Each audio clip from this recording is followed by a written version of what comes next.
सनातन धर्म को मानने वाले सभी भक्तजनों को सादर नमस्कार। जी हाँ, कर्मों का फल देर सवेर हम सभी को भोगना ही पड़ता है। यह कहानी है जो महाराज विक्रम को बेताल ने सुनाई थी। एक समय की बात है, चूड़ापुर नामक राज्य में एक चूड़ामणि नामक राजा राज करता था। उसकी पत्नी का नाम विशालाक्षी था।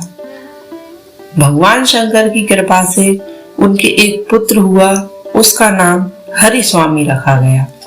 हरिस्वामी ने बड़े होकर राजकुमारी रूप लावण्यिका से विवाह किया। कुछ दिनों बाद रूप लावण्यिका का अपहरण एक गंधर्व द्वारा कर लिया गया।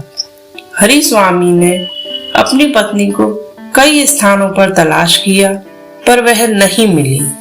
उसके न मिलने पर हरिस्वामी नगर छोड़कर वैराग्य धारण कर वन में भिक्षावृत्ति का आश्रय लेकर जीवन व्यतीत करने लगा।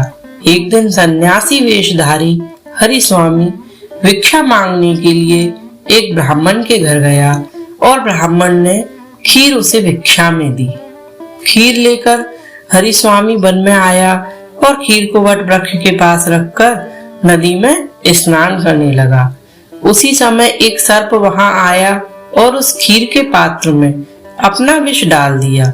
जब हरिस्वामी ने उस खीर को खाया तो विष का प्रभाव होने लगा और हरिस्वामी सन्यासी ब्राह्मण के पास आया और कहने लगा कि तुमने मुझे विष वाली खीर दी, जिससे मेरी यह अवस्था हो रही है।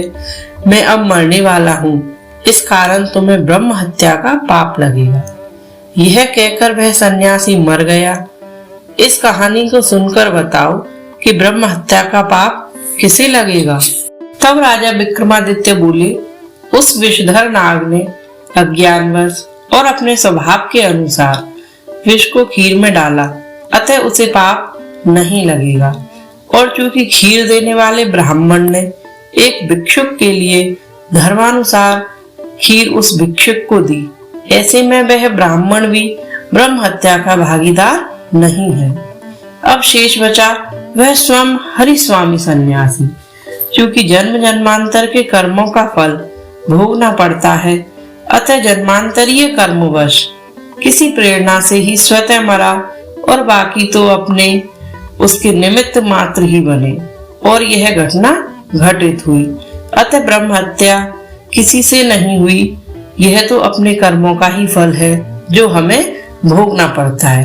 अगर आपको हमारी यह जानकारी अच्छी लगी हो तो हमारे वीडियो को लाइक करें, हमारे चैनल को सब्सक्राइब करें और हाँ, बेल आइकन को दबाना ना भूलें, जिससे आगे आने वाली वीडियो की जानकारी आप सभी को मिलती रहे। धन्यवाद।